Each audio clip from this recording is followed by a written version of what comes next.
الحمد لله وكفى وسلام على عباده الذين اصطفى وبعد.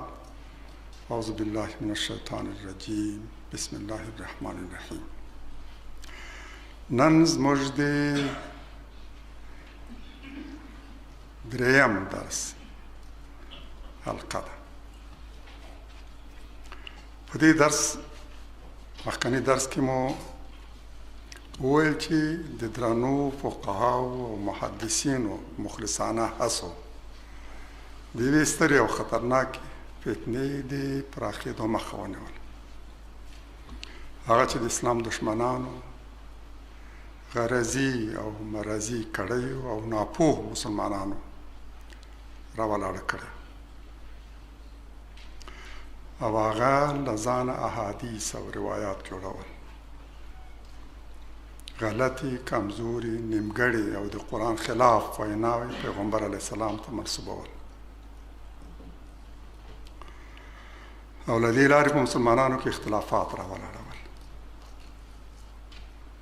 دا یوه لویه فتنه وه، خطرناک، بدې پایلې درلودې.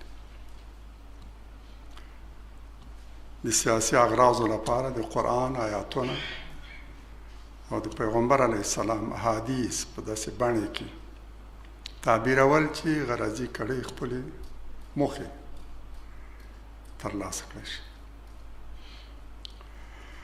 دا هغه لویه فتنه وه چې په امت کې د تفرق او سیاسي اختلافاتو او شخړو په مهال رامنځته شو.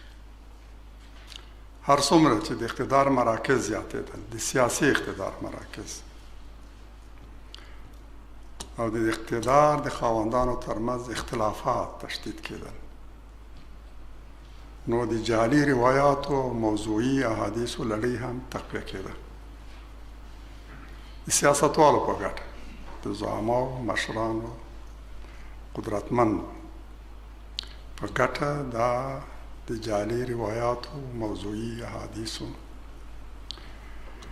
لړۍ هم تقویه کېده تر هغه ورځې چې د اسلامي امت د اقتدار سیاسي مرکز یو مدینه د یو لوی دارالخلافه،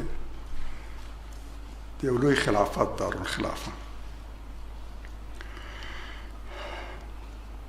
ستر اسلامي خلافت له یوه مرکزه اداره کېده. مدینه له سیاسي لحاظه پلازمینه وه، دارالخلافه، او له علمي پلوه د ارشاد او دعوت مرکز. هر چا له همدې نه الهام اخیست، همدې مرکز ته یې رجوع کول. ټول اسلامي امت له دغه واحد مرکز دینی او علمي لارښوونې هم د سیاسي لارښوونو تر څنګ ترلاسه کول. مرجع ټول اختلافات همدې ته راجع کېدل او خلکو مدینه او د مدینې د مسلمانانو هر څه ځان ته معیار ګڼلی و. اختلافات به هم د همدې له مخې نه حل کول. خو کله چې دارالخلافه له مدینې لومړی کوفې ته انتقال شو، د لوی مصیبت په کار دا و چې له دې نه ډډه شوې او له کوفې هم بیا شام او مصر ته، یعنې د مدینې تر څنګ 3 نور مراکز هم رامنځته شو.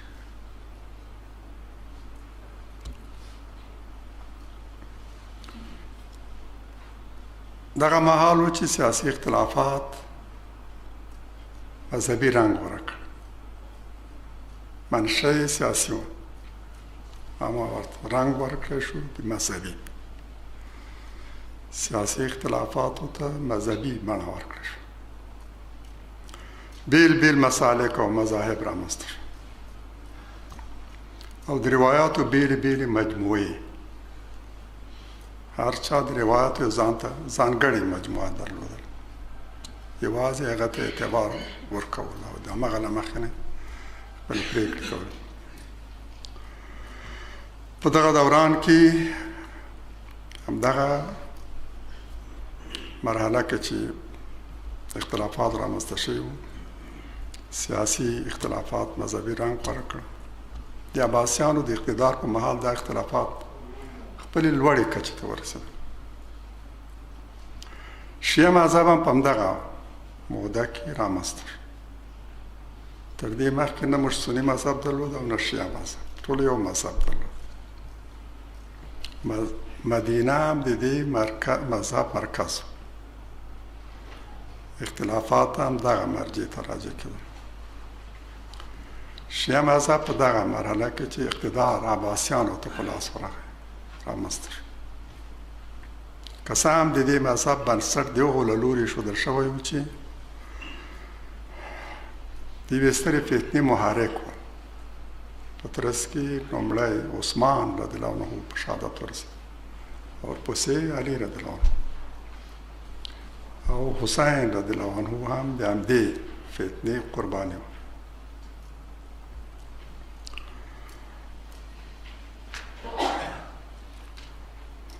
دا تحریک هغه مهال د یو بیل مذهب بڼه غوره کړه چې اقتدار له امویانو عباسیانو ته انتقال شو.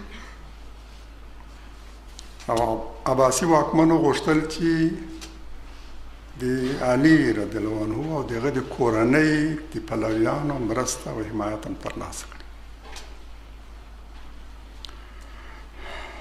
د امویانو په ضد دوی مرسته وکړي.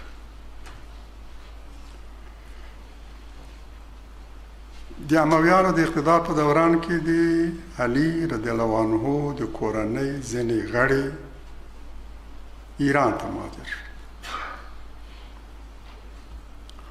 د زوړ ایران سیاسي او مذهبي مشرانو د دې فرصت نه اعظمي استفاده وکړه، دوی ته پناه ورکړه. هغه چې اقتدار یې د عمر رضی الله عنه په دوران کې له لاسه ورکړه، کینه یې په زړه کې باید دا انتقام اخیسته. ښه فرصت په لاس ورغلی، کولی شو دا عنوان کړي او د دې تر پوشش لاندې له امویانو نه غچ واخلي.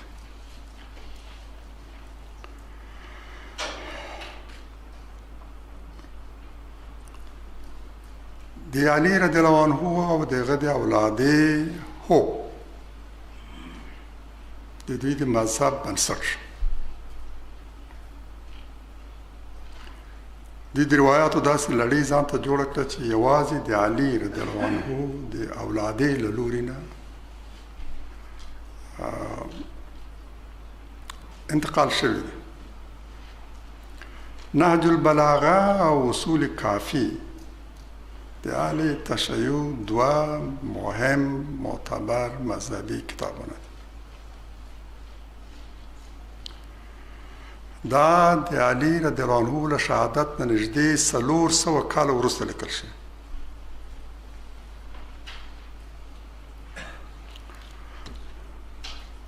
دوی د قرآن د آیاتونو په اړه په داسې روایاتو باور لري چې شی ګواکې د قرآن نږدې 300 آیاتونه داسې دي چې په د علي رضی الله عنه یادونه پکې شوې.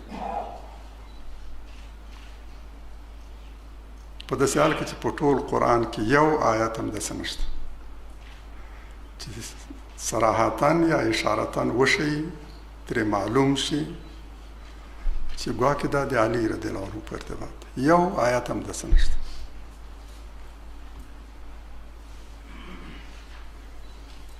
د روایاتو په مټ کولی شي د دې لپاره هغه وکړي. متاسفانه هغوی په دې باور دی چې قرآن 7 بتون لري او په دې بتونو یې د اهل بیت نه پرته بل څوک نه پوهېږي. او له اهل بیت هم د دوی مراد د علي رضی الله عنه او د فاطمې اولاد. یوازې دوی د قرآن په بتونو باندې پوهېږي. اوس که په یو آیات باندې دوی استناد کوي او ته ورته وایې چې دا خو په دې کې خو زه داسې علامه او نشانه نه ګورم چې علي رضی الله عنه په ارتباط، نو هغه وایي چې په بتونو باندې تاسو نه پوهېږئ. دا ائمه پوهېدل، دا اسرار دی، په دې اسرارو باندې تاسو نه پوهېږئ.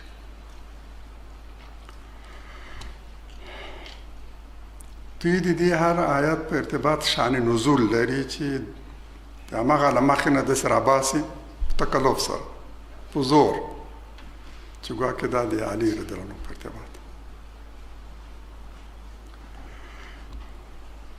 په دې کې داسې مسخره او خندونکي روایات هم شته چې وایي والشمس،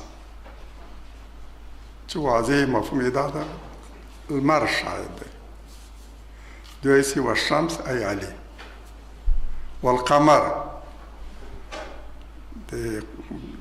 دا په قمر باندې قسم ده، قسم نه هدف هم دا ده چې په هغې استشهاد کېږي، قمر شاهد دی، لمر شاهد، خو دوی وایي چې والقمر ای فاطمه، والتين ای علي، والتين یعنی انذر. لدین چرته چې په دې انذر باندې قسم هم یاد شوی ده یا په اتین په زیتون باندې، مراد ترې د زیتون او د انذر د راټوکېدو محلونه دي، هغه ځای کې هغه هېوادونه او ملکونه چې په همدې نامه مشهور سوي دي، د خپلې میوې په نامه مشهور سوي دي، د زیتون او د انذر په نامه مشهور سوي دي.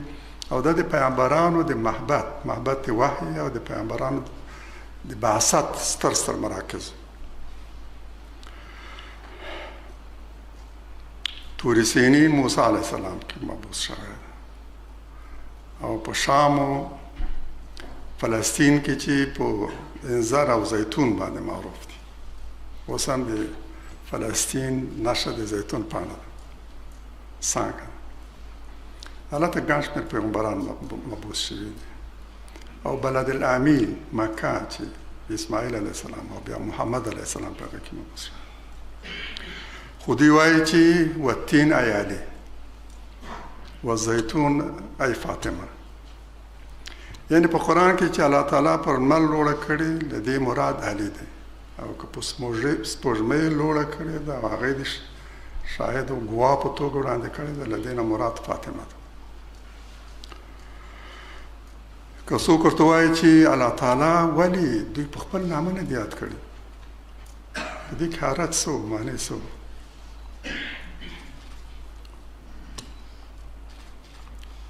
الله تعالی د ابولهب نوم اخیسته، د فرعون نوم یې اخیسته، د زید یو صحابي نوم یې اخیسته، د هارون علیه السلام نوم یې اخیسته، د یوسف علیه السلام، د ګڼ شمېر نورو پیغمبرانو په صراحت او وضاحت سره. دلته ولې الله تعالی په یو مجهول نامه چې اصلا هیڅوک هم نشي کولی له هغه نه د یو چا د نوم مفهوم ترې واخلي، ولې داسې؟ په داسې حال کې چې الله تعالی وایي قرآن مبین دی، څرګند دی، شک کې نشته، لوستونکی په هېڅ ځای کې هم شک کې نه لویږي، څرګند و واضح دی. قرآن خو موږ ته خپل ځان هم داسې معرفي کوي، په مبین څرګند عربي ژبه کې نازل شوی، هر څه یې واضح، هېڅ ابهام کې نشته، چاته د شک مجال نه پرېږدي. که چېرته په یو مطلب پوه نه شو، د یو آیت مطلب پوه نه شو، بل آیت ته چې رجوع وکړي هغې ورته تشریح کوي، د قرآن یو برخه بله برخه تشریح کوي.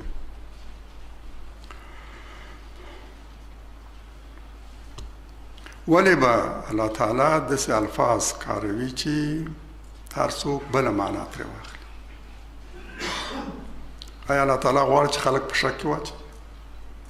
الله تعالی خو فرمایي چې د ده په کتاب کې قرآن کې د شک ځای نشته، داسې آیت پکې نشته چې څوک یې د معنا په پوهېدو کې شک وکړي، او که لږ غور وکړي نو په مطلب یې پوه نه شي. قرآن له آسمانونو را نازل شوی، را ټیټ کړی شوی د زموږ مستوا ته را ټیټ شوی، د انسان د فهم مستوا ته را ټیټ شوی. حکیم خدای قرآن همدغه سره لېږلی دی چې هر بنده یې وتوانېږي لږ دقت سره په مطلب پوه شي. البته دې کې شک نشته چې د قرآن مفاهیم ډېر پراخ دي، وسیع دي، هر آیت ډېر مطالب افاده کوي، او له دې نه هم د انسانانو برخه د هغوی د خپل ظرفیت په اندازه ده. د چا ظرفیت لږ زیات څه ترلاسه کوي، او د چا ظرفیت محدود څه ترلاسه کوي. قرآن خپل ځان هماغسې دې سره تشبیه کوي لکه باران چې وشي او هر وادي او ناو د خپل ظرفیت په اندازه ترې واخلي. باران په ټولو وریږي، په هره سیمه، په لوړه، په جګه، په ټیټه، په ناو، خو هر ناو د خپل ظرفیت په اندازه څه ترې اخلي. اما دا چې قرآن د مبهمي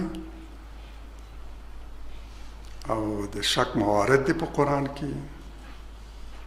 تاسو ګورئ چې په لومړیو برخو کې د فاتحې نه وروسته د قرآن د مقدمې نه وروسته لومړي آیات کې فرمایي ذلک الکتاب لا ریب فیه، د شک مورد کې نشته.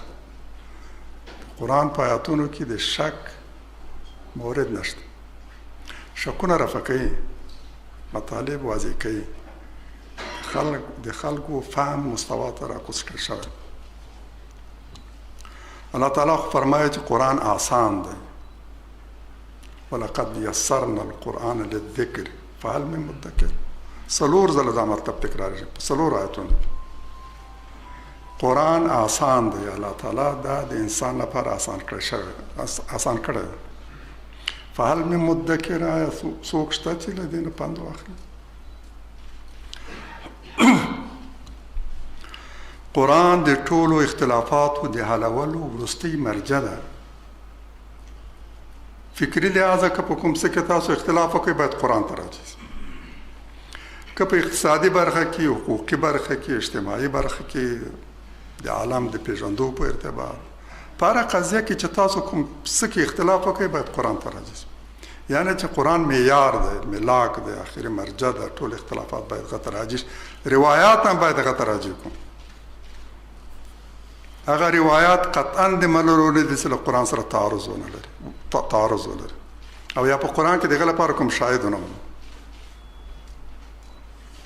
روایات ټول د قرآن شرح ده، د پیغمبر علیه السلام حدیث د قرآن شرح ده. موږ ته بیان کړی دی، ډېر راته آسان کړی دی. اما دا چې داسې روایات دي چې موږ قرآن دغه له مخې نه وپېژنو، یا روایت نه آیت، دا اهانت ته قرآن ته. قرآن مرجع ده د اختلافاتو د حل لپاره. او موږ ته الله تعالی هم داسې فرمایي په څه کې چې تاسو اختلاف وکړ قرآن ته راځئ. وروستۍ پرېکړه به له قرآن اخلي. په اهل سنت و جماعت کې هم داسې خلک را پیدا شول چې د قرآن په ځای روایات وروستۍ مرجع ګڼي. د آیات سره ته هېڅ اعتنا نه کوي. دې ته نه ګوري چې د هر آیت معنا باید تر هر څه وړاندې په خپله په قرآن کې ولټوي. ځکه قرآن یوه برخه بله برخه تشریح کوي. یوې برخې باندې سم پوه نه شي، ستا له مستوا نه لږ لوړ و، لږ مخکې لاړ شه، په قرآن کې به د همدې آیت شرح ومومي. ستا ټولو سوالونو ته هم ځواب وایي، ستا شک او ریب پای ته ورسوي. او که په قرآن کې موږ احیانا ونه توانېدو چې د دې آیت شرح ومومو، نو روایاتو ته به رجوع کوو. په دومره مرحله کې دا باید درجه بندي کوم. لومړی معیار کوم دی، دوهم کوم دی. که د قرآن د کوم آیت په ارتباط له موږ سره شک پیدا شو، په مطلب یې په واضح توګه پوه نه شو، احیانا او دومره فرصت مو هم نه درلود، دومره مطالعه هم له قرآن نه درلودله، دومره پوهه هم له قرآن نه درلودله چې د نورو آیتونو په رڼا کې هغه دغه په معنا پوه شو، نو بیا روایاتو ته مراجعه کوو. روایت یوازې په هغه صورت کې ومنو چې د قرآن له کوم څرګند آیت سره تعارض ونه لري. دا دې خبره مه ګڼه. ډېر روایات داسې دي چې له قرآن سره په څرګنده توګه تعارض لري. هغه روایت به منو چې له قرآن سره تعارض ونه لري. د هغه روایت په صدق به باوري کېږو چې په قرآن کې یو شاهد ورته ومنو. اما هغه چې له قرآن سره تعارض لري په هیڅ توګه هغه ونه منو، لرې کړږدو. دا ځکه چې زموږ رب راته ویلي چې په څه کې چې تاسو په شک کې ولیدلی اختلاف پیدا شو، نو قرآن ته راځئ. د پیغمبر علیه السلام د احادیثو او ویناو په شمول ټول اختلافات په قرآن ته راځي کو. پیغمبر علیه السلام چې څه درلودل مرجع قرآن له دې نه اخوا له دې نه مخکې قرآن وایي چې هغه په دې هم نه پوهېدي چې ایمان څه دی. پیغمبر علیه السلام په ارتباط فرمایي د پیغمبر علیه السلام هر څه منشأ قرآن، د هر څه له قرآن زده کړي. که هغه ته هر څه ښودل شوي دي د قرآن له لارې ښودل شوي. روایات به قرآن ته رجوع کوو. په قرآن د ایمان مقتضا دا ده چې د هر څه په اړه د لارښوونو وروستۍ مرجع او د اختلافاتو د حل وروستۍ پرېکړې وګڼو. متاسفانه دا ښاغلي کله کله د قرآن په ځینو آیتونو د خپل مسلک د اثبات لپاره استناد کوي او وایي قرآن موږ د الله تعالی او د هغه د پیغمبر په اطاعت مکلف کړي. نو په حدیث عمل خو د دغه حکم مقتضا ده. مغالطه کوي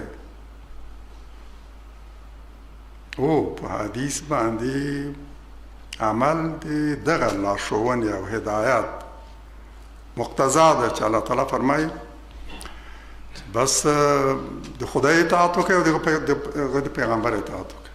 او موږ د پیغمبر په اطاعت مکلف او په قرآن باندې عمل یعنی د پیغمبر اطاعت. موږ ته چې له پیغمبر علیه السلام نه څه په تواتر سره د صحابهو په اجماع سره پرته له دې نه چې یو فرد هم له دې سره اختلاف کړی په امانت سره تر موږ پورې را رسېدلی هغه قرآن ده. د قرآن مطابقت یعنی د پیغمبر مطابقت. اما دا چې له دې نه دا خبر راویستلی شي چې هر څه د پیغمبر علیه السلام د حدیث په نامه مشهور شوي دي د هغه اطاعت نو د قرآن د دې حکم مطابق کار دی، دا مغالطه ده. موږ ته چې څه داسې په لاس راغلل چې متیقن وو په دې کې مو هېڅ شک نه درلود چې یقینا دا د پیغمبر علیه السلام وینا ده. شواهد هم داسې وو، داسې راویان یې داسې وو چې هغه د اعتماد وړ ثقه وو. په قرآن کې مو د هغه لپاره شاهد وموندو، قرآن سره تعارض نه درلود.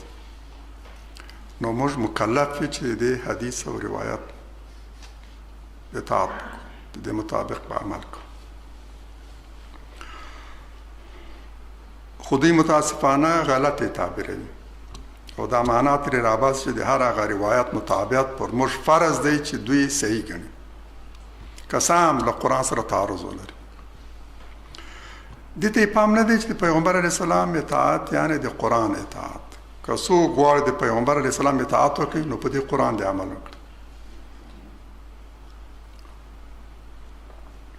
کوم څه چې د پیغمبر علیه السلام موږ ته په بشپړ امانت او د ټولو صحابهو په اجماع سره را رسېدلي دغه قرآن دی. الله تعالی خپل پیغمبر د دغه قرآن د تبلیغ لپاره غوره کړ.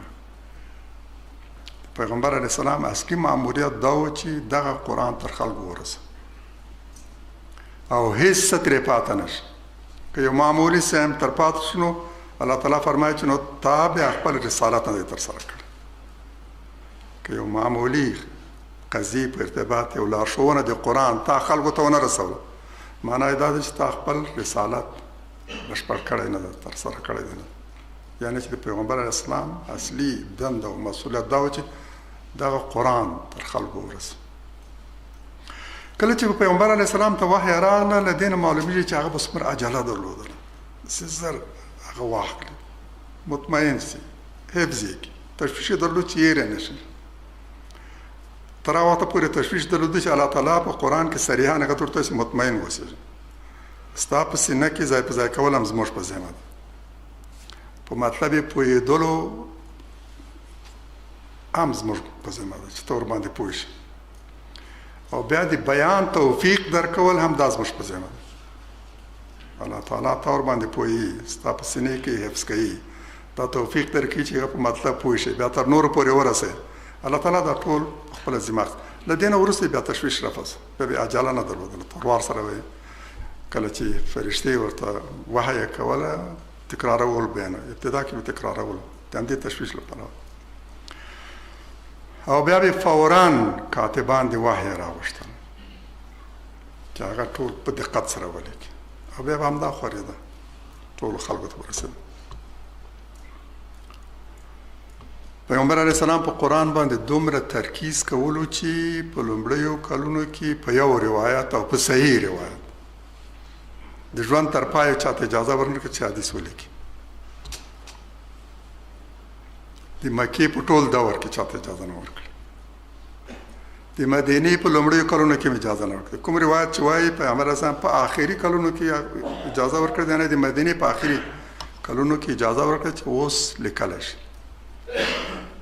اما تر کومه ځای پورې چې ما تحقیق کړی دا نه ده راته ثابته شوې چې پیغمبر علیه السلام د په وروستیو کې خلکو ته اجازه دې ورکړي چې احادیث هم ولیکي. که لیکلي وای نو اوس به موږ ته هماغه اسناد صحابه و روایات او احادیث لیکلي دي او تر موږ پورې تر محدثینو پورې رسېدلي. یو څه به راته موږ ته ویل شوي. ما یو حدیث موندلی ده چې هغه په لیکلي بڼه کې و. علي رضی الله عنه ته ویل شي د هغه په روایتو کې راغلی دی چې هغه هم یو څه لیکلی و. چې تحقیق مې کړی ده معلومه شوې ده چې علي رضی الله عنه فقط یو حدیث لیکلی په سرمنه کې، او هغه د خپلې تورې په تې کې کیښی و. همدومره یو حدیث. له دې نه اخوا دا چې احادیث لیکل شوي ډېر تر محدثینو پورې د رسېدلي دا نشته.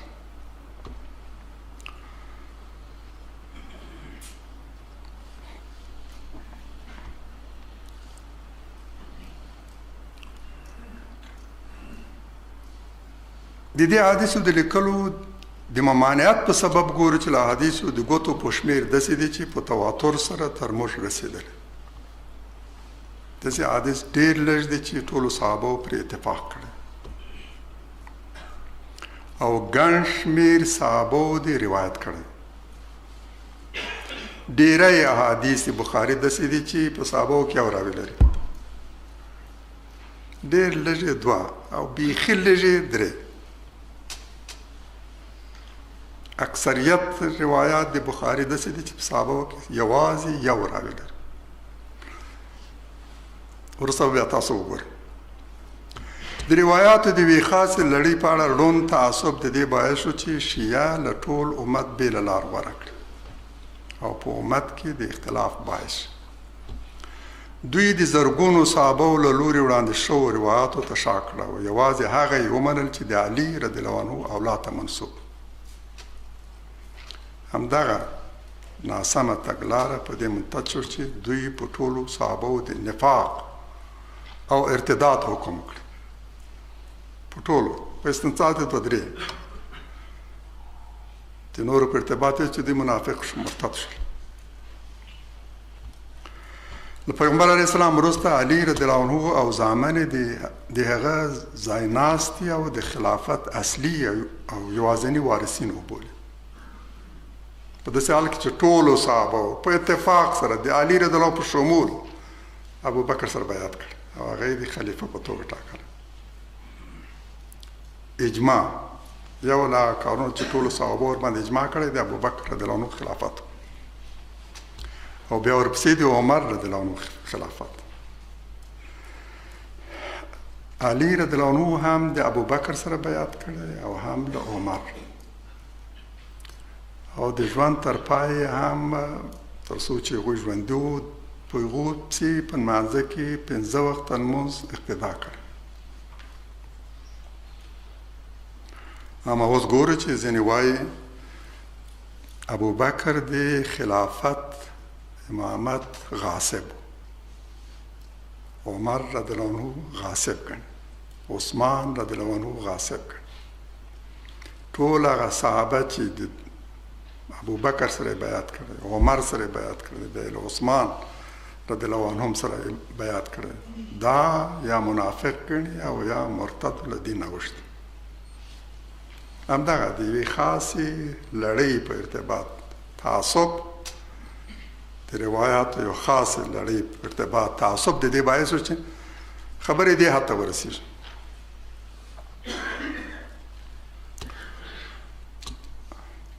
د امام حسین رضی الله عنه لپاره به د محرم په ورځو کې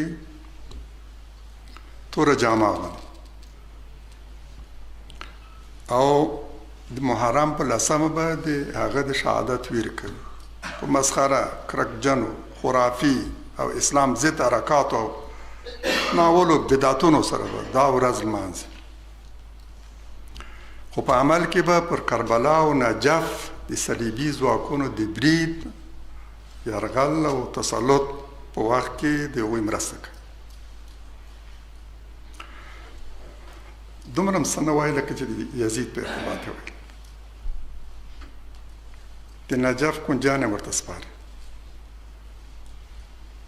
د دوی لوی امام په عراق کې سیستاني د نجف کلي امریکایانو ته سپاري او خپلو پلویانو ته وایي چې د هغوی مخالفت مه کوئ نه یوازې مخالفت مه کوئ بلکې مرستې وکړئ او په هماغه ورځو کې هغه لندن ته ځي د علاج په نامه د علاج د همدغو یرغلګرو په لاس د زرګونو هغو مسلمانانو د وژلو هیڅ پروا نه کوي چې د امام حسین په څېر د ظلم او تیري مقابله کوي پر یزید به لعنت وایي خو په عمل کې به تر یزید د لا زیات ظالمو واکمنانو ملګرتیا او له بېدینه منافق ظالم او مفسدو واکدارانو سره بیعت کوي نن دې مو ګورئ د بشار الاسد او حافظ الاسد حمایت کوي په کلک په داسې حال کې چې هغه ملحد ده هغه له دین اوښتی د پیغمبر علیه السلام له دین هم او د شیعو د مذهب مخالف هم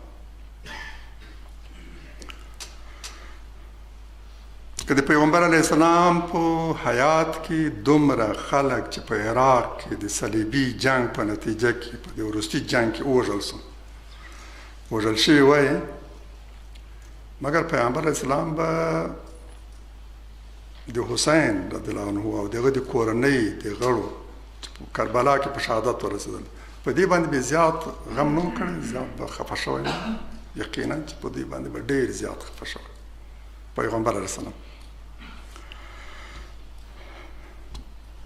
دغه اشیاء چې نن په عراق او افغانستان کې د عاشورا په 10 ځانونه وایي د افغانستان او عراق په نیولو کې له امریکایانو سره لاس یو کړ یوه سیاسي ډله موږ د اهل تشیع نه ګورو چې په عراق کې یا په افغانستان کې هغوی د امریکایانو مخالفت کړي دا دې خبره نه ده دلیل یې څه ده ولې دا خو لومړی دښمن ده د اسلام د خدای د پیغمبر د دین د قرآن دشمن ده د پیغمبر علیه السلام د اولادې دشمنان دي څنګه دی هغوی مګر ستاسو مذهب همدا وایي چې دوی ملګرتیا وشي یعنې چې د هغوی په څنګ کې ودرېږي وسله واخلي او د خپلو وطنوالو په خلاف وجنګېږي دا ټول د څه لپاره او وجه یې څه ده یقینا چې په غلطو روایاتو باور په دې ډنډ کې پرېږدي په اهل سنتو جماعت کې هم دوی ته ورته یوه ډله جوړه شوه په هر هغه چا یې د کفر فتوا ورکوله چې د دوی د روایاتو لړۍ یې نه منله متاسفانه موږ په اهل سنتو جماعت کې هم دا ډلې لرو مصر کې لرو په د افغانستان کې لرو چا چې به د سنت نه وروسته دعا کوله یا تکفیرولې هماله صلیبیانو سره ملګري شول چا چې به امین بالجهر نه ویلو فکر به یې کولی چې دا د پیغمبر اسلام له یو څرګندو صریح سنت سره مخالفت کوي اما که دلته صلیبیانو په 1 میلیون افغانانو وژل دې ملګري په خوا کې ودرېدلي هماغه ډلې چې په همدې نامه په افغانستان کې جوړې شوې د صلیبیانو ملګري شول د نورو په څنګ کې په دې کې هېڅ شک نشته چې له اهل بیت او حسین رضی الله عنه سره د دوی د محبت ادعا هسې یوه سیاسي لوبه ده دا د دوی پلرونه ول چې له حسین رضی الله عنه سره یې خیانت وکړ کوفې ته یې وروبللو، خو خپلې ژمنې تر پښو لاندې کړې او د یزید په هغه لښکر کې شامل شول چې حسین رضی الله عنه او د ده ملګري د هغوی په لاس شهیدان شول. شاید الله تعالی د همغه منافقت سزا نن د دوی اولاد ته ورکوي، داسې چې د هغه د شهادت په ورځ به ځانونه په خپله په زنځیرونو وهي. دا هم په بشپړه توګه سیاسي وجوهات لري چې د اهل بیت په نامه یې روایات راایستلي او هغه یې د خپل مذهب لپاره مستمسک جوړ کړي. اهل سنت کې متاسفانه دې ته ورته ډېرې فتنې راولاړې شوې، د قرآن خلاف، د مسلمانانو د تجزیه او د تفرق لپاره، او ډېر ځله هم همدغه ډلې د اصلي دشمن سره یو ځای شوي دي، د مسلمانانو په خلاف جنګېدلې. دا یو فتنه ده، په هر مذهب کې د همدې روایات راولاړه شوې، په اهل سنت کې هم او اهل تشیع کې هم جعلي روایات دې باعث شوي دي چې مسلمانان تجزیه شي او دا تفرقه هم هغه حد ته ورسېږي چې یو د بل په خلاف وجنګېږي او له دشمن سره لاس یو کړي، دشمن ملګری شي او د خپل مسلمان ورور په خلاف وجنګېږي. د دې لپاره چې روښانه شي په روایاتو مخامخ عمل کول څومره ګران کار دی، د بخاري څو لومړني روایات ستاسو مخې ته ږدم چې وګورئ د هغوی له منځه د یوه انتخاب څومره دروند او ستونزمن کار دی.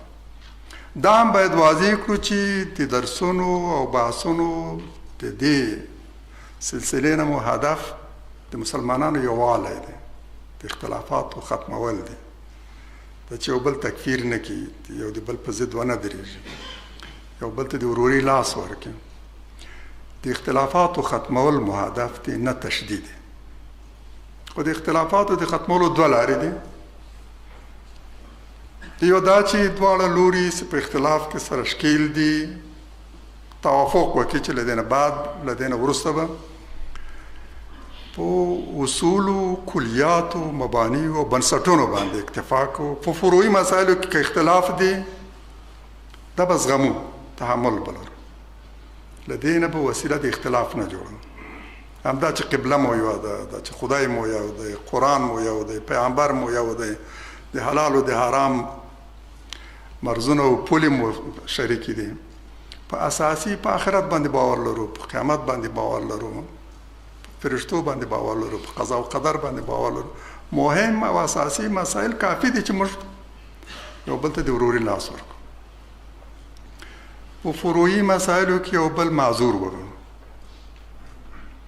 او تعهد وکړو چې دا اختلاف په فروعي قضایاو کې به زموږ ترمنځ د اختلاف باعث نه کېږي. یو لار خو دا ده، دا د دواړو توافق غواړي، یو تعهد غواړي، سعد صدر غواړي، حوصله غواړي. یو لار د حل همدا ده. دومره لار بیا دا ده چې هغه چې د تهاجم په حالت کې دي، تعارض حالت کې دي، متعارض دي،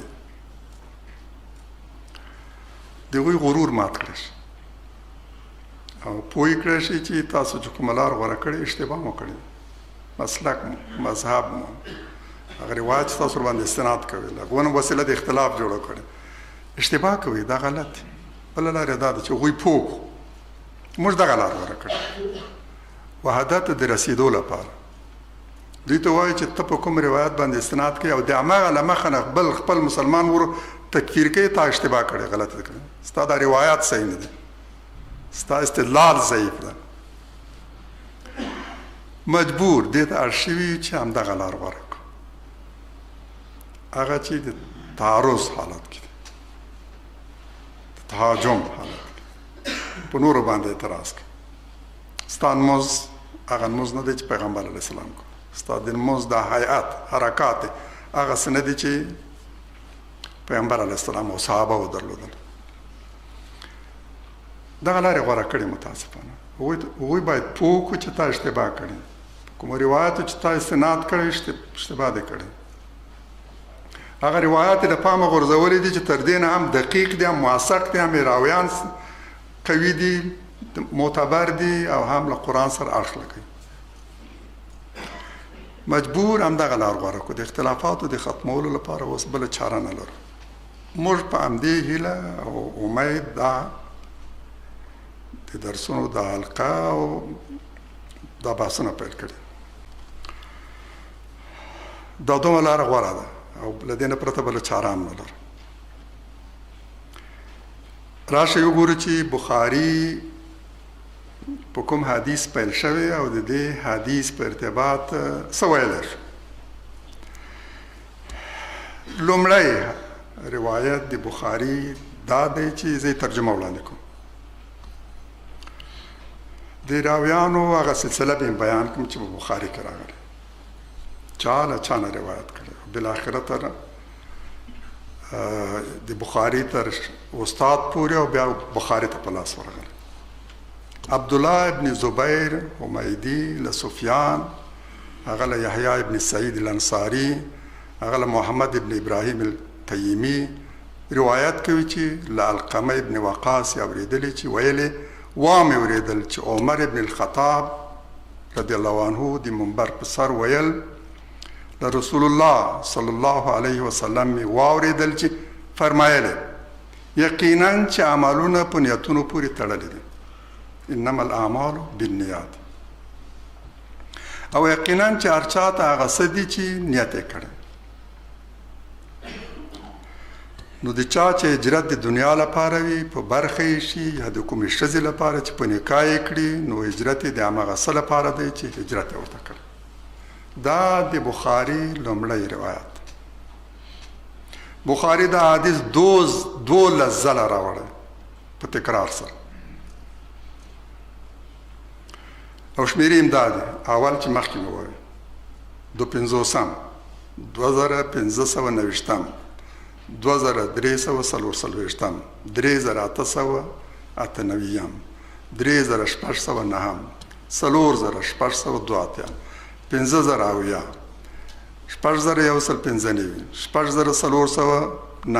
5000 6001 600409 12 ځله دا روایت په بخاري کې په تکرار سره راغلی.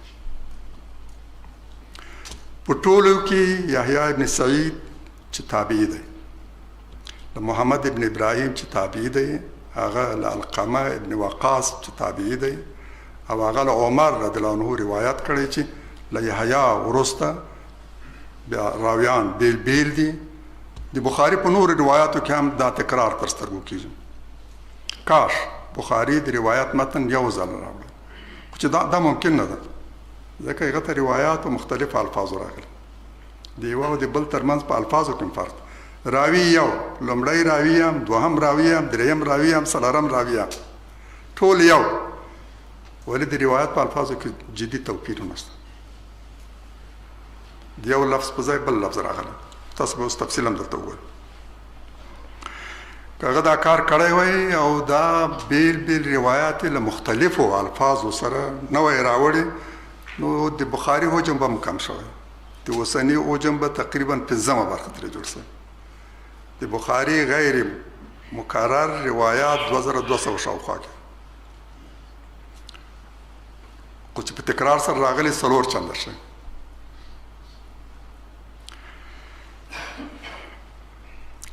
که دغو 12 روایاتو ته ځیر شئ نو وګورئ چې په الفاظو کې توپیرونه شته، ځینې لنډ او ځینې اوږده دي، ځینې الفاظ په یو کې راغلي او په بل کې نه دي راغلي. په یوه کې الاعمال راغلي، ټول عملونه، او په بل کې العمل راغلی. ډېر ژور توپیر لري. آیا ټول عملونه په نیت پورې مربوط دي که یو عمل خاص عمل؟ پیغمبر اسلام دی ته منسوب وینا خو باید په ډېر دقت او امانت سره انتقال شي. یو لفظ کې هم باید تغییر رانه شي، ځکه د یو لفظ تغییر معنا کې ډېر زیات تغییرات راوړي. په ځینو کې الاعمال راغلي، په ځینو کې العمل، په یو کې النیه راغلي، یو نیت، او په بل کې بیا النیات. انما الاعمال بالنیه، العمل ان الاعمال بالنیات، انما الاعمال بالنیات. او په یو کې نیت راغلی ده او په بل کې نیات، مفرد او جمع. په یو کې لامرئن یو کس ته، لکل امرئ هر چا او په بل کې بیا یوازې لامرئن راغلی، لکل امرئن او لامرئن، یعنی دا په هر چا په نیت پورې مربوط مسله ده که د خاص کس یو خاص عمل په ارتباط یو شخص باندې بحث کیږي او که نه د هر چا نیت معتبر دی او د هماغه له مخې دغه د عمل په ارتباط فیصله کیږي. همداسې ډېر نور توپیرونه. بخاري دغو توپیرونو ته په پام سره اړ شوی چې ټول روایات راوړي او قضاوت یې لوستونکو ته پرېږدي چې کوم ترې غوره کړي. دا حکم یې نه دی کړی چې کوم روایت له کومو الفاظو او ترکیب سره ارجح ورته پرېږدي. حال دا چې دا ډېره مهمه او ضروري مسله ده، که نه نو لوستونکی په شک کې لویږي چې د یوې موضوع اړوند روایاتو کې کوم یو ومني، په کوم یو عمل وکړي، په یوې جملې کې د یوه لفظ تغییر په معنا کې ډېر بدلون راولي. لکه په دغه لومړني روایت کې لوستونکي ته دا پوښتنه راولاړېږي ټول اعمال په نیت پورې تړلي دي او که یو کوم خاص عمل، ځکه په یوه کې العمل او په بل کې الاعمال راغلي. پیغمبر علیه السلام د نیت صیغه کارولې که د النیات، النیه که النیات، لامرئن صیغه ویلې ده او که لکل امرئن. اصلي بڼه کوم روایت زموږ مخې ته دی. په دغو 12 روایاتو کې کوم روایت داسې دی چې د پیغمبر علیه السلام هغه اصلي وینا یې منعکس کړي. راشئ دا 12 روایات یو ځایي له نظره تیر کړو. دا لومړی روایت الحمیدي ده، بیا سفیان ده، بیا یحیی ابن سعید ده، بیا محمد ابن ابراهیم ده او هغوی هغه هم له علقمه ابن وقاص اورېدلي. بیا وایي چې ما عمر رضی الله عنه په داسې حالت کې چې منبر باندې ولاړ و، وینا یې کوله، واورېدل چې دغه روایت کړ.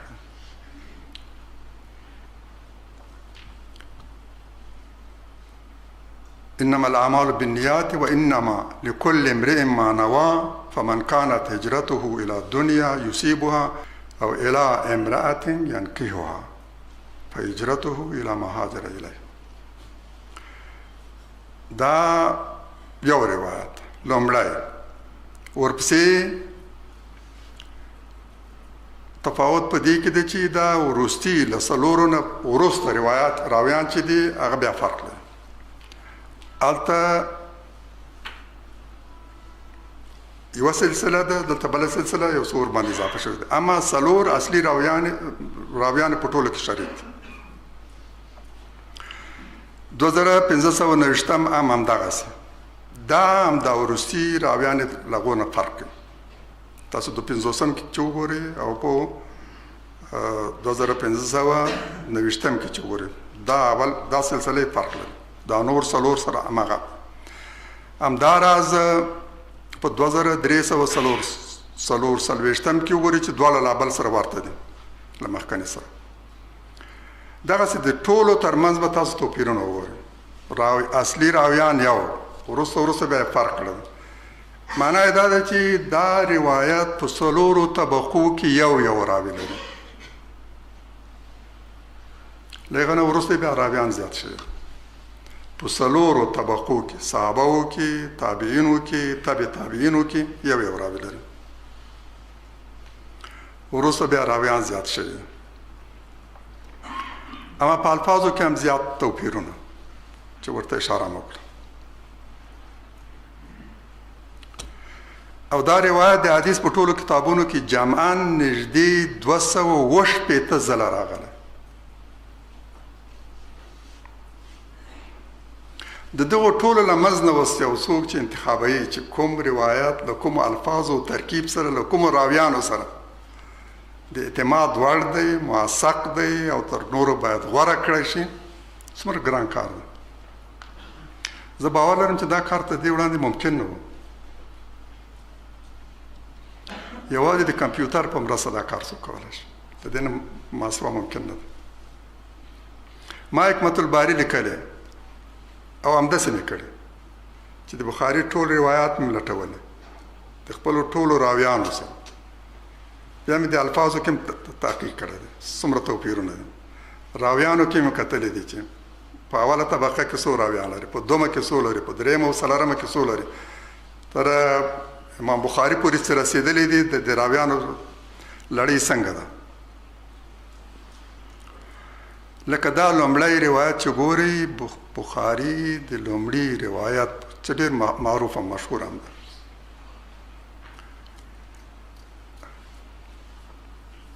دولس ځله په بخاري کې راغلی، د راویانو لړۍ هم یوه، اما په الفاظو کې جدي تغییر او توپیر.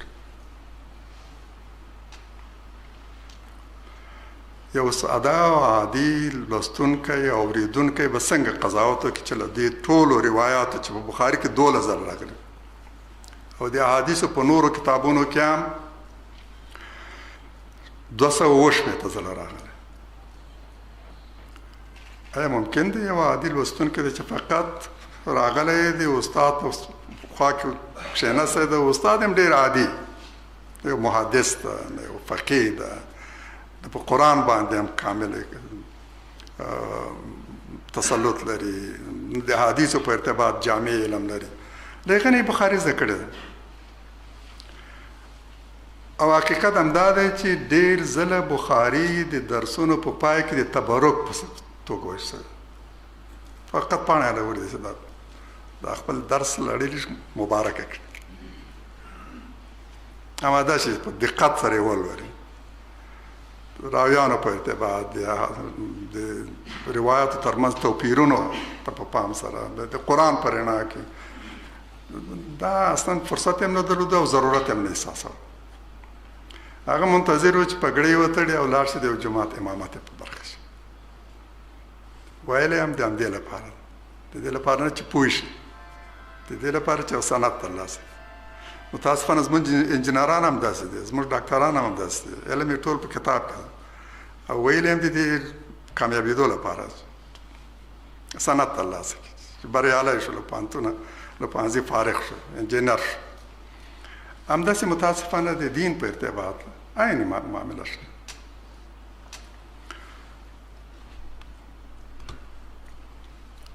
د بخاري د دې روایاتو په اړه څو جدي پوښتنې له هر هغه چا سره چې غواړي په احادیثو پوه شي راولاړېږي. لومړی دا چې کوم روایت د رسول الله صلی الله علیه وسلم خپل الفاظ په پوره دقت او امانت سره او له هر راز تغییر پرته رانقل کړي، کوم روایت. امام بخاري دې ته ځواب نه دی ویلی. اولی وجه هم څرګنده نه، شاید وجه دا وه چې بس هغه ته را رسېدلې په دې صیغه له یوه راوي، په بله صیغه له بل راوي، او هغه مجبور شوی چې پرته له هغه نه یې را انتقال کړي. د ټولو روایاتو لومړی راوي عمر رضی الله عنه دی، له هغه نه هم د منبر په سر اورېدل شوی. ډېر ګرانه ده چې څوک ټول لوستونکي دغه الفاظ په ټول دقت سره اورېدلي، بیا یې ثبت کړي، بیا یې بل ته انتقال کړي. دا اوس زه تاسو ته خبرې کوم، څومره ګرانه ده چې یو څوک دا حفظ کړي، یا له دې منځ نه یو جمله په ټول دقت او امانت سره ولیکي او بیا هم وتوانېدلی شي نورو ته انتقال کړي. د منبر په سر یو چا اورېدل، یو کس ته،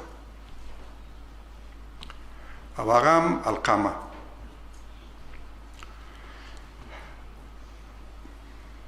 لومړی راوي عمر رضی الله عنه ده، دوهمې القامه ده، درېیمې محمد ابن ابراهیم ده، څلورمې یحیی ابن سعید ده. یعنی چې دا روایات په څلورو طبقو کې یو راوي لري.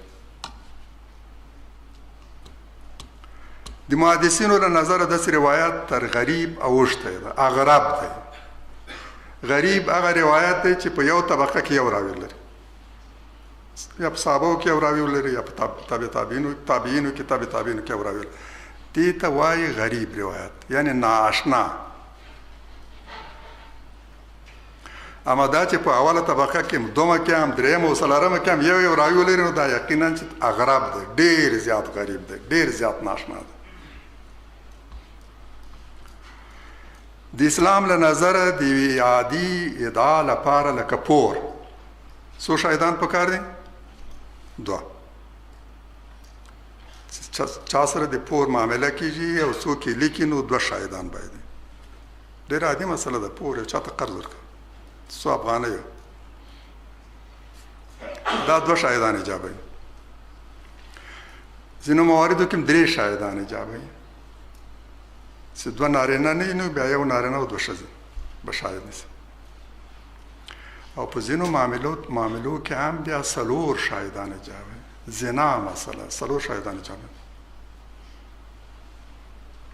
یعنی یو چا ادعا کړې ده چا باندې فلانی دا کار کړی، زنا واقع شوه، 4 شاهدان قاضي ترې غواړي. له دې نه پرته هغه دغه ادعا د منلو نه ده.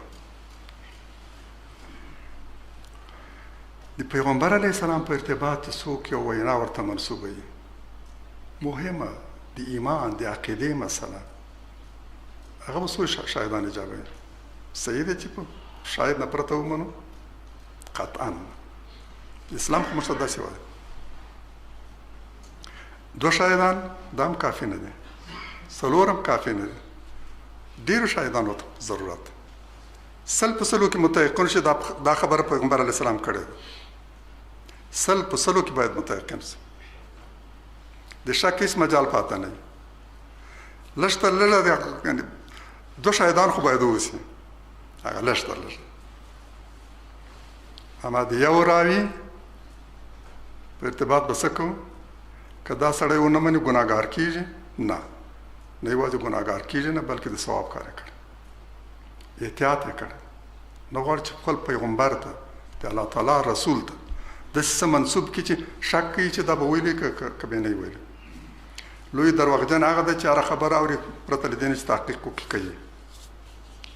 د اسلام له نظر موږ به د پیغمبر علیه السلام په ارتباط چې سم هغه ته منسوب کېږي ډېر زیات احتیاط کو، له پوره شواهدو پرته به خبر نه و. عمر رضی الله عنه هم داسې و چې چا به ویل چې پیغمبر علیه السلام وایي هله شاهد وړاندې کړه او که نه یې دورې ته چمتو شه. د صحابه هماغه چې پیغمبر علیه السلام یې لیدلی د هغه نه به هم چې یو کس راغی وبیل چې ما داسې اورېدلی دي، ورته ویل چې شاهد وړاندې کړه. د شاهد نه پرته خبره نه منله.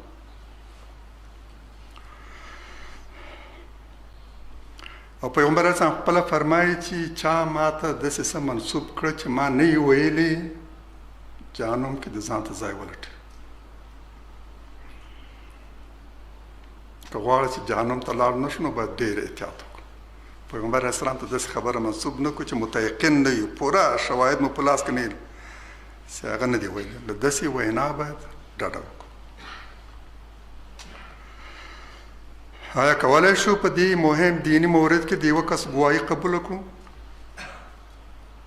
محدثین او محققین هم دا وایي چې نه دا روایت مه قبلوه، احتیاط کوه، مې خپله قبلوه مې بل چاته وایه، تر څو چې نه یې مطمئن شوی په قرآن کې د یو شاهد نه دی ورته موندلی، سوالونه دې نه یې ځواب شوي، شک دې نه یې رفع شوی، کاملا متیقن شوی نه یې چې او رسول الله صلی الله علیه وسلم دا خبره کړې. ولې په ټولو صحابه او تابعینو کې له عمر رضی الله عنه پرته او په ټولو تابعینو کې له علقمه ابن وقاص پرته بل چا دا روایت نه دی وړاندې کړی؟ دلیل څه ده؟ عمر رضی الله عنه په خود جماعت کې ویلي دي، په جماعت کې به سلګونه خلک والته. هغه مهال چې عمر رضی الله عنه خلیفه و، د مسلمانانو شمېر هم زیات شوی، جماعتونو کې هم ډېره ګڼه ګوڼه وه. هغه چې د منبر په سر دی او لوی خلیفه، مشهور خلیفه په توګه د منبر په سر ولاړ دی او خبره کوي، په سلګونو به اورېدلې. له دې سلګونو نه ولې یو کس بل نشته؟ سوال ده، دا سوال ته باید ځواب سړی پیدا کړي. او محدثین هم داسې کوي، محققین او محدثین هم داسې کوي. دا روایت ډېرو اورېدلی دی، ولې یو کس روایت کړی؟ ولې د یو تر څنګ بل څوک نشته؟ د بخاري د لوستلو په دوران کې به تاسو ته یوه بله مسله مخې ته راشي، هغه دا چې وبګورئ د روایت سیاق و سباق ته له پام پرته له اشارې پرته د کلام یو برخه اخیستل شوې لکه د عمر رضی الله عنه د ټولې خطبې نه یوازې همدغه څو الفاظ اخیستل شوي تر دې مخکې څه ویل شوي تر دې وروسته څه ویل شوي دا نه ده راغلی خبره خو ډېر هغه لري مخکې څه تېر شوي دي موضوع څه ده د کلام فهوا څنګه ده د دې ټولو په رڼا کې سړی پوهېدلی شي دا خبره د یو خاصې موضوع په ارتباط شوې ده که عامه ده او مجموعي ده خبره څنګه ده توپیر هم له قرآن سره دا ده چې قرآن هر آیات د یوې خاصې سورې یو جز ده له مخکې او وروسته سره دقیق او کلک تړاو لري د یو آیات مفهوم هم خپله د آیات له متن سره درک کولی شي هم له مخکې وروسته سړی وتړي په مفهوم یې ښه پوهېدلی شي اما حدیث بیا داسې نه ده داسې نه دي ویل شوي چې پیغمبر علیه السلام له دې نه مخکې څه ویلي دي له دې نه وروسته څه ویلي دي موضوع د بحث وه هماغه ورځ چې هغه دا خطبه ورکوله دا وینا یې کوله اصلا په څه باندې خبره کوله چې د هغه له مخې نه قضاوت وکړي چې دا عامه موضوع ده که د یو خاص مسلې په ارتباط خبر شي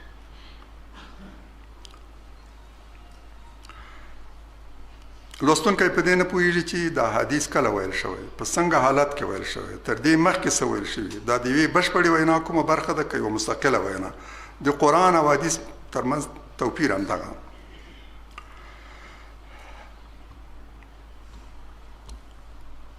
هر راوي د وینا یوه ځانګړې برخه حفظ کړې او هغه یې نورو ته انتقال کړې او هغه هم شفوي توګه نه په تحریري توګه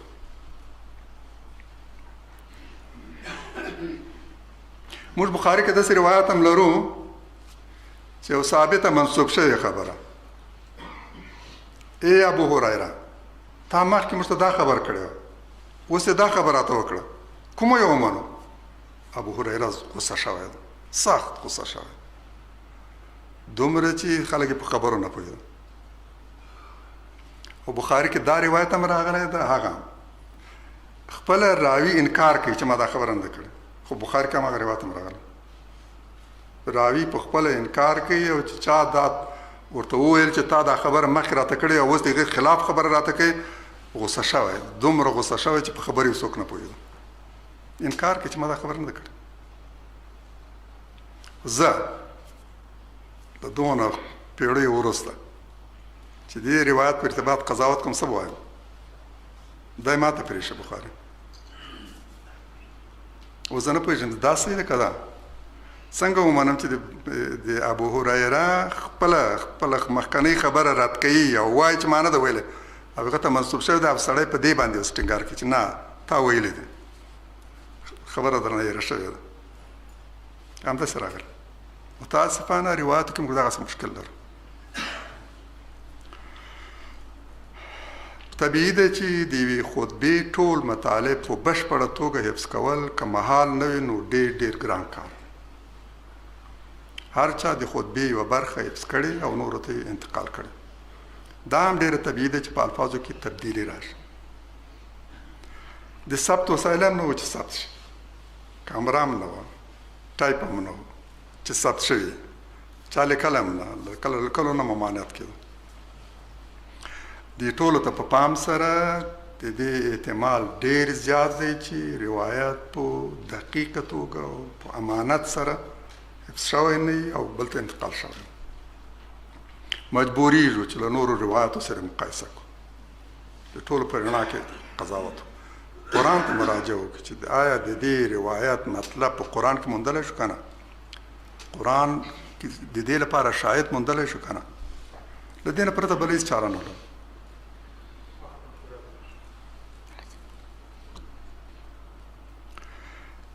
همداراز که دغو 12 روایاتو ته ځیر شي نو هرومرو به دا پوښتنه د سره پیدا کېږي چې پیغمبر علیه السلام تر دې دمخه څه ویل آیا د هجرت په اړه یې خبرې کولې که په دې باندې چې د عمل تعلق له نیت سره څنګه وي موضوع یوازې د هجرت په ارتباط وه د هجرت تعلق له نیت سره ده د څه لپاره چې د هجرت وکړه هماغه دې په برخه کېږي او که نه ټول اعمال همداسې دي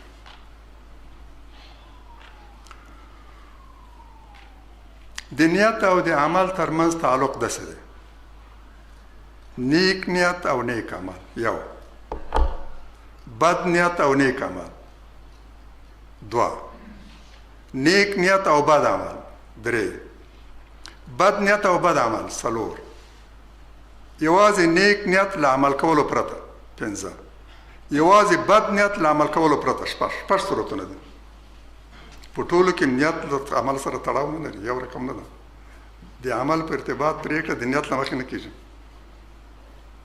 یعنی دا عام نه دی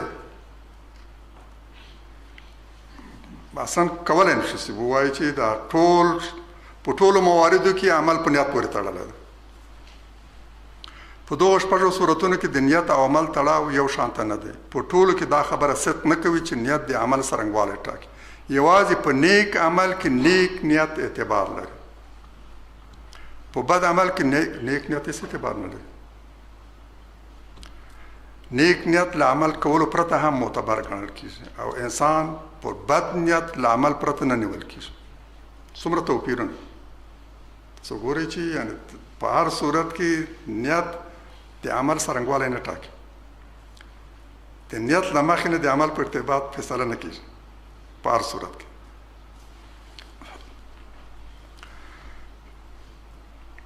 بد عمل په هر صورت کې بد دی که ترشا نیک نیت وي یا بد نیت داسې نه دی چې نیک نیت نو بد عمل ته براعت ورکوي دلته نیک نیت هیڅ اعتبار نه لري یعنی که څوک د حج په نیت له چا غلا وکړي دا غلا جایز ده نیت خو نیک ده زم حج ته د حج په نیت باندې غلا کوم مگر دا نیک نیت دغه غلا توجیه کولی شي کولی شي اوس اعتبار د دې غلا په نیت پورې مربوط که نیت نیک نو بیا جایز ده پروا نه کوي د دې معنا دا ده چې نیت او عمل په هر صورت کې له یو بل سره داسې تړاو نه لري چې عمل د نیت له مخې نه توجیه شي بد عمل که تر شا نیک نیت هم وي بد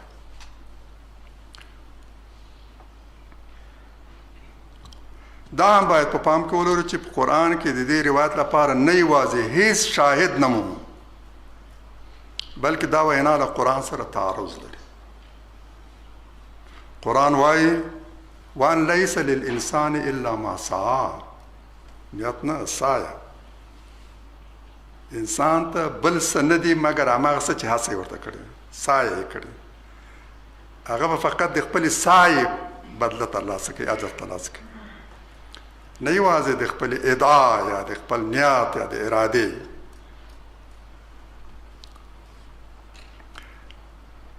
عمل ارزښت لري د دې آیت له مخې نه نیت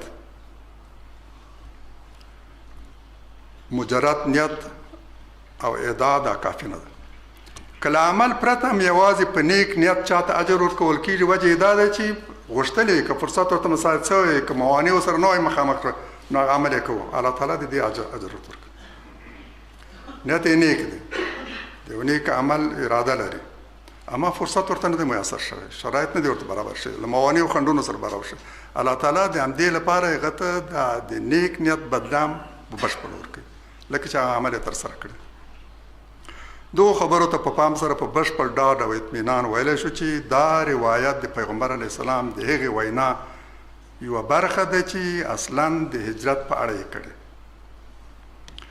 نو په دغو روایاتو کې یوازې هغه راجح دی چې وایي د الاعمال په ځای په هغه کې عمل راغلی او د النیات په ځای نیت راغلی او موضوع د بحث هم هجرت دی د حدیث له آخر نه همداسې معلومیږي فمن کان هجرته الی دنیا یصیبها که هغه هجرت کړی دې لپاره چې دنیا یې په برخه سي په برخه شوې ده او یا د یو مېرمنې د نکاح لپاره هجرت کړې ده او نکاح یې ورسره کړې ده بس هجرت یې د هماغه څه لپاره اوس هجرت یې ورته کړی یعنی اصلي موضوع فقط دا وه عام نه دی ټول نیاتو پورې مربوط نه ده په ټول اعمالو پورې مربوط نه ده یوازې د هجرت په ارتباط موضوع ده چې که د چا هجرت دی الله تعالی او د هغه د پیغمبر لپاره نو هجرت یې د خدای د پیغمبر په لور او که هجرت د دنیا لپاره ترلاسه کړی د همدې لپاره که د یو مېرمنې لپاره هجرت وه نکاح ورسره وکړه د همدې لپاره